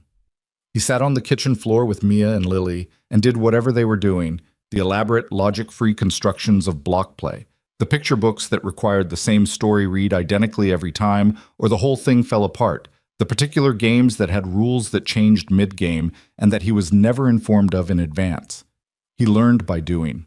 I was bad at it at first, in the specific way of someone who has spent decades in rooms where competence is the baseline requirement and has suddenly found himself in a room where incompetence is expected and accepted and gently corrected by a 2-year-old who does not understand why this is funny. He found a therapist, a man in Hyde Park named Dr. Reeves, who had a comfortable office and an uncomfortable habit of asking questions that required genuine answers. In his 3rd session, Reeves asked him what he was afraid of. He'd been asked this question in various forms throughout his life, usually by people trying to assess his vulnerabilities. He'd always answered with the same controlled nothing, the patient smile of a man who understood that admitting fear was a form of donation. He sat in Reeves's office and thought about it for real. Being the reason they get hurt, he said, and not being there. Those are both true at the same time, and they pull in opposite directions, and I don't know how to resolve that. Reeves said, "You don't have to resolve it right now." It was an obvious thing to say, and it helped more than anything complicated would have. He began the divestment process. Quietly, over months, structured in a way that took the weight off the people who depended on the organization without dropping it on them suddenly. Some things could be legitimized, the property holdings, the distribution logistics on the above-ground side, the restaurant group that had started as a money management structure and had improbably become genuinely profitable on its own terms. Some things could be handed off to people who'd carry them forward in whatever direction they chose, and he could stop being responsible for that direction. Some things he simply ended. It cost him. Not just financially. Financially, the restructuring was workable, managed over time in a way that protected the people who needed protecting. It cost him in the currency of identity, which turned out to be the most expensive kind. He had been Damien Voss, the version that meant something specific in certain rooms, for 20 years. Becoming a different version of that name was not a crisis. He was too old for identity crisis, too acquainted with his own darkness to perform the drama of it.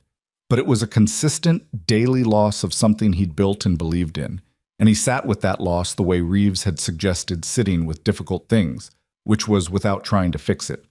Victoria came to Lincoln Square in February. She stood in the kitchen doorway and watched Mia climb Damien's back while he tried to read her a book over the noise of it, and Lily stood at the kitchen counter helping Elena do something that involved a great deal of flour and no discernible recipe, and Victoria watched all of this for a long time with her hands folded in front of her. Then she sat down. Lily noticed her first. Children notice things adults have learned to overlook. She toddled over to the old woman in the burgundy coat and looked up at her with Damien's eyes, the down-turned outer corners, the particular dark shade, and Victoria looked back at her with an expression that Damien had never seen on his grandmother's face before. He thought it was something close to relief. Lily put her small hand on Victoria's knee. Victoria covered it with her own hand, the hand that was 81 years old and had done everything those years contained, and she held the child's hand very carefully. She did not look at Damien. She didn't have to. Spring came slowly, the way Chicago springs do, reluctantly, with setbacks, 2 steps toward warmth and 1 back into gray. The girls adjusted to Lincoln Square with the adaptability of children who understand intuitively that home is a person before it's a place, and their person was Elena, and Elena was here, so they were home. Damien adjusted more slowly. This was correct and appropriate, and he understood it. He and Elena did not rush.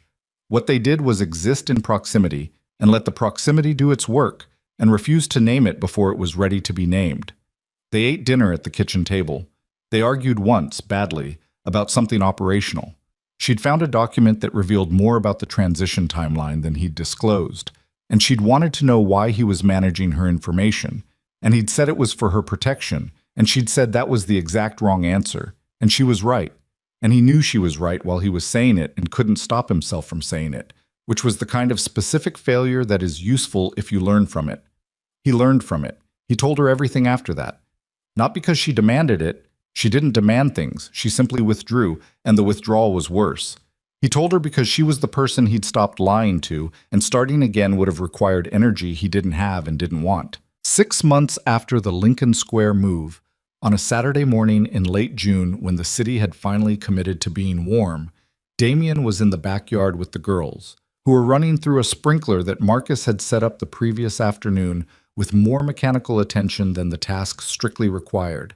And Elena came outside with 2 cups of coffee and handed him one and sat beside him on the back step, and they watched their daughters run back and forth through the water, shrieking with the specific operatic joy of children encountering something cold on a hot day. Lily stopped running at some point and looked at the step where they were sitting, and she walked over and she climbed into Damien's lap without preamble or negotiation, the way children do when they've made a decision about a person and the decision has become settled fact. And she put her wet head against his chest and immediately began watching her sister run through the water as though this new position required no explanation. He held her carefully, the way you hold something you understand the value of. Elena looked at his face. He looked back. She didn't say anything, neither did he. The coffee was warm, and the yard was full of noise, and the morning was doing what mornings in late June do in Chicago when the weather is finally cooperating. And between them, in the particular silence of 2 people who have been through something and have arrived somewhere they didn't know they were going, something settled, not resolved, not finished, not the clean ending of a story, just settled. The way ground settles after everything that's been moving through it has finally passed. A year later, Damien stood in a children's library in Madison on a Tuesday afternoon because that was where they'd gone for the long weekend, a rental house near a lake that Elena had found online and that had a dock and a canoe that Mia had immediately demanded to use. He was standing in the children's section holding a picture book he'd been sent to find, a specific one that Lily had been told about by a girl in her weekend playgroup and had decided was necessary, and he was trying to locate it in the shelves by the description he'd been given, which was that it was blue and had an animal on the front. There were many blue books with animals on the front. He was crouched down at the lowest shelf, turning spines toward him one at a time, when he heard small feet and looked up and Mia was standing in front of him, having followed him from the other section where Elena had taken them to look at other things. She was 3.5 now. She had grown in the years since Lincoln Square in the way that children grow, when they're eating well and sleeping well, and the people around them are present, steadily, visibly, into more of herself. She was looking at him with his own dark eyes and her mother's expression. "Did you find it?" she said. "Not yet. Help me look." Blue cover, animal. She crouched down beside him with great seriousness and began examining the shelf. Then she stopped and looked at him sidelong. "Daddy," she said. "Is this it?" She held up a blue book. The cover had a bear on it. It was not the right book, but he didn't know that. He looked at the book. He looked at her. She had called him Daddy, not for the first time. She'd been using it for 3 months, experimentally at first, then with the matter-of-fact confidence of someone who had tried a word and found it fit. But it still did the same thing to him every time, the word landing somewhere physical, somewhere below the sternum, the particular feeling of something settling into a place that has been empty for long enough that you've stopped noticing the empty. "Maybe," he said. "Let's take it in check." She stood up and took his hand, the small fingers wrapping around his without ceremony, and led him back toward the other section where Elena was sitting in one of the low reading chairs with Lily in her lap, reading aloud in the patient, unhurried voice she used for books. Damien stood in the doorway of the library's children's section with his daughter's hand in his and watched Elena read to Lily, and the afternoon light came through the windows at the angle it gets in late summer, golden and lateral, and the room smelled like paper and that particular stillness that libraries keep separate from the rest of the world. Elena looked up. She saw him in the doorway, and she saw Mia holding his hand, and she saw the blue bear book in his other hand, and something moved across her face that was not a smile but contained what a smile contains. "Wrong book," she said. "I know," he said. Mia looked between them. "Is it wrong?" "Yes," Elena said. "But it might be good anyway." Mia considered this. "Okay." She pulled Damien toward the chair and he sat down on the floor beside it, because the chair was taken, and the floor was where you sat when the chairs were full, and Mia climbed into his lap with the same lack of negotiation her sister used, and Elena shifted Lily to make room and leaned over and opened the wrong book, and began to read. He sat on the library floor in Madison on a Tuesday afternoon and listened to Elena read a story about a bear who kept getting lost and kept finding his way back. And he felt the weight of Mia against his chest, and heard Lily making the small sound she made when a story was going in a direction she approved of. And outside the windows, the summer was doing what summer does in its last weeks before it starts to turn. He thought about what his grandmother had said in the hallway on Christmas Eve 2 years ago. Fix it. Whatever it takes. He thought about what it had taken. The brother he'd lost. The identity he'd dismantled. The long months of being bad at something and doing it anyway. The sessions in Reeves' office saying things he'd never said aloud. The specific discipline of keeping promises to people who were small enough that they couldn't enforce them, which was the hardest kind of promise to keep and the most important. He thought about Elena in the kitchen doorway the morning after the hotel, flower on her sleeve and Lily on her hip, stepping back to let him in. He thought about Mia's drawing, the house with 4 figures in front of it. Our house, she'd said, like it was already decided.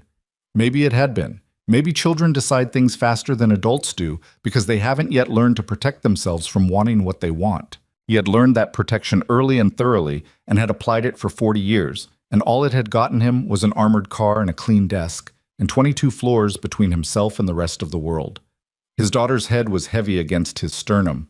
His weight was on the library floor. The story about the bear was ending the way the good ones do, with the bear back where he belonged after a longer road than necessary, which is usually how it goes with things worth having. Elena finished the last page and closed the book. Lily pointed at the cover. "Again," she said. Elena looked at Damien. He looked at her.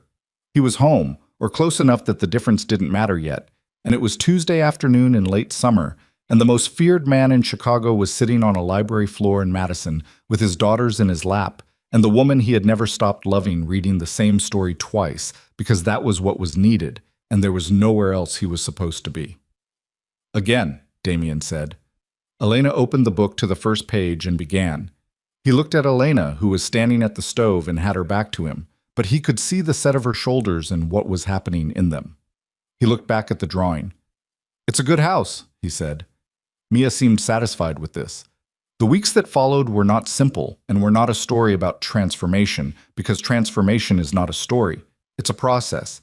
And processes are slow and nonlinear and full of moments where you can't tell if anything is changing or if you're standing in the same place making the same mistake with better vocabulary.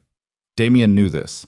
He'd been in the business of change long enough to understand that the announcement of change and the fact of it were 2 entirely different things, and that the only way to tell the difference was time. So he took time. He came to Lincoln Square in the mornings, 3 days a week at first, then 4. He brought nothing and asked for nothing. He sat on the kitchen floor with Mia and Lily and did whatever they were doing, the elaborate, logic-free constructions of block play, The picture books that required the same story. Read identically every time or the whole thing fell apart. The particular games that had rules that changed mid-game and that he was never informed of in advance. He learned by doing. He was bad at it at first, in the specific way of someone who has spent decades in rooms where competence is the baseline requirement and has suddenly found himself in a room where incompetence is expected and accepted and gently corrected by a 2-year-old who does not understand why this is funny. He found a therapist, a man in Hyde Park named Dr. Reeves, who had a comfortable office and an uncomfortable habit of asking questions that required genuine answers. In his 3rd session, Reeves asked him what he was afraid of. He'd been asked this question in various forms throughout his life, usually by people trying to assess his vulnerabilities. He'd always answered with the same controlled nothing, the patient smile of a man who understood that admitting fear was a form of donation. He sat in Reeves' office and thought about it for real. Being the reason they get hurt, he said, and not being there. Those are both true at the same time, and they pull in opposite directions, and I don't know how to resolve that. Reeves said, "You don't have to resolve it right now." It was an obvious thing to say, and it helped more than anything complicated would have. He began the divestment process. Quietly, over months, structured in a way that took the weight off the people who depended on the organization without dropping it on them suddenly. Some things could be legitimized, the property holdings, the distribution logistics on the above-ground side, the restaurant group that had started as a money management structure and had, improbably, become genuinely profitable on its own terms. Some things could be handed off to people who'd carry them forward in whatever direction they chose, and he could stop being responsible for that direction. Some things he simply ended. It cost him. Not just financially. Financially, the restructuring was workable, managed over time in a way that protected the people who needed protecting. It cost him in the currency of identity, which turned out to be the most expensive kind. He had been Damien Voss, the version that meant something specific in certain rooms for 20 years. Becoming a different version of that name was not a crisis. He was too old for identity crisis, too acquainted with his own darkness to perform the drama of it. But it was a consistent, daily loss of something he'd built and believed in, and he sat with that loss the way Reeves had suggested sitting with difficult things, which was without trying to fix it. Victoria came to Lincoln Square in February. She stood in the kitchen doorway and watched Mia climb Damien's back while he tried to read her a book over the noise of it, and Lily stood at the kitchen counter helping Elena do something that involved a great deal of flour and no discernible recipe. And Victoria watched all of this for a long time with her hands folded in front of her. Then she sat down. Lily noticed her first. Children notice things adults have learned to overlook. She toddled over to the old woman in the burgundy coat and looked up at her with Damien's eyes, the downturned outer corners, the particular dark shade. And Victoria looked back at her with an expression that Damien had never seen on his grandmother's face before. He thought it was something close to relief. Lily put her small hand on Victoria's knee. Victoria covered it with her own hand, the hand that was 81 years old and had done everything those years contained, and she held the child's hand very carefully. She did not look at Damien. She didn't have to. Spring came slowly, the way Chicago springs do, reluctantly, with setbacks, 2 steps toward warmth and 1 back into gray. The girls adjusted to Lincoln Square with the adaptability of children who understand intuitively that home is a person before it's a place, and their person was Elena, and Elena was here, so they were home. Damien adjusted more slowly. This was correct and appropriate, and he understood it. He and Elena did not rush. What they did was exist in proximity, and let the proximity do its work, and refuse to name it before it was ready to be named. They ate dinner at the kitchen table. They argued once, badly, about something operational. She'd found a document that revealed more about the transition timeline than he'd disclosed, and she'd wanted to know why he was managing her information, and he'd said it was for her protection, and she'd said that was the exact wrong answer, and she was right. And he knew she was right while he was saying it, and couldn't stop himself from saying it, which was the kind of specific failure that is useful if you learn from it. He learned from it. He told her everything after that. Not because she demanded it. She didn't demand things. She simply withdrew, and the withdrawal was worse. He told her because she was the person he'd stopped lying to, and starting again would have required energy he didn't have and didn't want. 6 months after the Lincoln Square move, on a Saturday morning in late June when the city had finally committed to being warm, Damien was in the backyard with the girls, who were running through a sprinkler that Marcus had set up the previous afternoon with more mechanical attention than the task strictly required.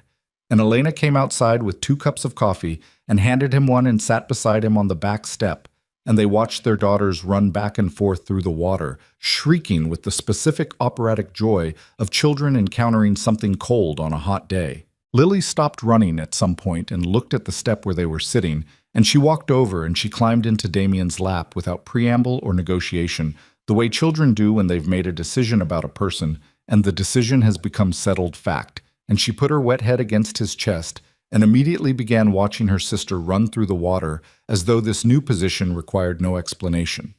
He held her carefully, the way you hold something you understand the value of. Elena looked at his face. He looked back. She didn't say anything. Neither did he. The coffee was warm and the yard was full of noise, and the morning was doing what mornings in late June do in Chicago when the weather is finally cooperating. And between them, in the particular silence of 2 people who have been through something and have arrived somewhere they didn't know they were going, something settled. Not resolved. Not finished. Not the clean ending of a story. Just settled. The way ground settles after everything that's been moving through it has finally passed.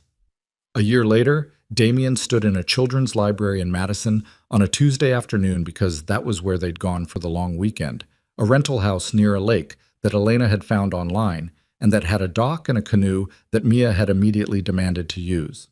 He was standing in the children's section holding a picture book he'd been sent to find, a specific one that Lily had been told about by a girl in her weekend playgroup and had decided was necessary, and he was trying to locate it in the shelves by the description he'd been given, which was that it was blue and had an animal on the front.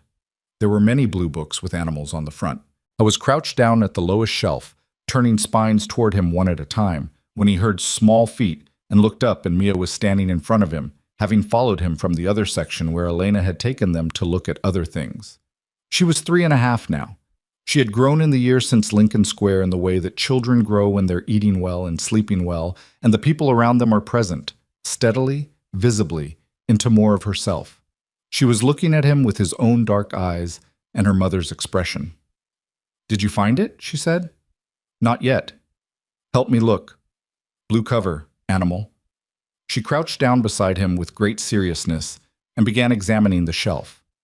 Then she stopped and looked at him sidelong. "Daddy," she said. "Is this it?" She held up a blue book. The cover had a bear on it. It was not the right book, but he didn't know that. He looked at the book. He looked at her. She had called him Daddy. Not for the first time. She'd been using it for 3 months, experimentally at first, then with the matter-of-fact confidence of someone who had tried a word and found it fit. But it still did the same thing to him every time, the word landing somewhere physical, somewhere below the sternum, the particular feeling of something settling into a place that has been empty for long enough that you've stopped noticing the empty. "Maybe," he said. "Let's take it and check." She stood up and took his hand, the small fingers wrapping around his without ceremony, and led him back toward the other section where Elena was sitting in one of the low reading chairs with Lily in her lap, reading aloud in the patient, unhurried voice she used for books.